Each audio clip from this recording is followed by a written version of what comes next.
নমস্কাৰ মৰমৰ ছাত্ৰ ছাত্ৰী আৰু অভিভাৱকসকল এইচএছ ৰিজাল্ট 2024 বৰ্ষত এইচএছ পাছলৈ আৰু এইচএছএলচি অৰ্থাৎ 10 পাছলৈও নিযুত মইনা আঁচনিৰ আজি কেইটামান গুৰুত্বপূৰ্ণ কথা এই ভিডিঅ'ত আপোনালোকক জনাব বিচাৰিছোঁ 10,000 12,000 আৰু 15,000 টকা পাব নিযুত মইনা আঁচনিৰ জৰিয়তে ছাত্ৰ ছাত্ৰীসকলে গতিকে এই ভিডিঅ'টি ভুলতো মিছ নকৰিব নিযুত মইনা আঁচনি একচুৱেলি কেৱল ছাত্ৰীসকলৰ বাবে হয়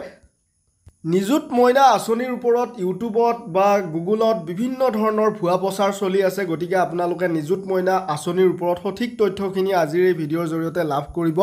গতিকে আপোনালোকে যদি আমাৰ চেনেলত প্ৰথমবাৰ আহিছে আগলৈও এনেকুৱা ধৰণৰ দৰকাৰী আপডেটবোৰ পাই থাকিবলৈ চেনেলটি ছাবস্ক্ৰাইব কৰি বেল আইকনটো প্ৰেছ কৰি ল'ব আৰু ভিডিঅ'টি শ্বেয়াৰ কৰিব এতিয়া আপোনালোকে চাব মই এটা বস্তু আপোনালোকক প্ৰমাণ কৰি দেখুৱাম সঠিক তথ্যখিনি আমাৰ ভিডিঅ'ত আপোনালোকে লাভ কৰিব কিন্তু প্ৰথমে প্ৰমাণ কৰি দেখুৱাব বিচাৰিছোঁ মই ইউটিউবত চাৰ্চ কৰিছোঁ নিযুত মইনা আঁচনি ফৰ্ম ফিলআপ দেখিছে আপোনালোকে তাৰপিছত দেখি পাব ইয়াত কিমান ধৰণৰ ভিডিঅ' আহিছে এই ভিডিঅ'বিলাকত এটা কথা ছাত্ৰ ছাত্ৰী বা অভিভাৱকসকলৰ মাথাত সোমাই দিয়া হৈছে যে নিযুত মইনা আঁচনিৰ অনলাইন হৈ গ'ল মোৰ ইনষ্টাগ্ৰামত জইন কৰিলে ফৰ্ম পাবা তেনেকুৱা ধৰণৰ কিছুমান ভুৱা প্ৰচাৰ কৰি থকা হৈছে কিন্তু ছাত্ৰ ছাত্ৰী বা অভিভাৱকসকল আপোনালোকে গম পায়নে নিযুত মইনা আঁচনিৰ এতিয়ালৈকে অনলাইন কোনো ধৰণৰ হোৱাই নাই খালি মুখ্যমন্ত্ৰী ডক্টৰ হিমন্ত বিশ্ব শৰ্মা মহোদয়ে এটা সিদ্ধান্ত লৈছে যে যিসকলে এইবাৰ 10th পাছ কৰি 11ত এডমিশন কৰিব এডমিশন কৰিলেহে পাব 10,000 টকা পাব আনহাতে যিসকলে 12 পাছ কৰিলে 12 পাছ কৰি বিএ বা যিকোনো ডিগ্ৰী কোৰ্সত এডমিশন কৰিব তেওঁলোকে 12,500 টকা পাব ইয়াৰ পিছতে যিসকলৰ ডিগ্ৰী কমপ্লিট হৈছে তেওঁলোকে 15,000 টকা পাব কিন্তু কেৱল ছাত্ৰীসকলে আৰু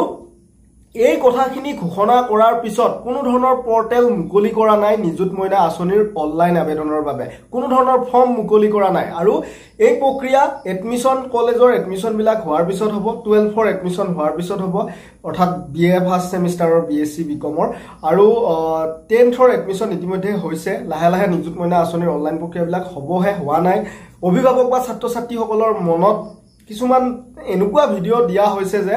মোৰ ইনষ্টাগ্ৰামত জইন কৰা মই ফৰ্ম দিম এনেকুৱা ধৰণৰ কথা কৈ দিয়া হৈছে তো এনেকুৱা প্ৰতাৰকৰ পৰা আপোনালোকে দূৰত থাকিব তেনেকুৱা প্ৰতাৰক বিলাকে কেৱল ভিউছৰ বাবে কি কৰে ভিডিঅ' প্ৰস্তুত কৰে আপোনালোকে আমাৰ চেনেলটিক ভৰসা কৰিব পাৰে মই আপডেট আপোনালোকক সঠিক তথ্য দিবলৈ চেষ্টা কৰিম সাবস্ক্ৰাইব কৰি বেল আইকনটো প্ৰেছ কৰি ল'ব কেতিয়াও মিছ নহয় আপোনালোকে মোক ভৰসা কৰিলে তো নিযুত মইনা আঁচনিৰ এতিয়ালৈ অনলাইন হোৱা নাই যেতিয়াই হয় আপোনালোকে আমাৰ চেনেলত তথ্য লাভ কৰিব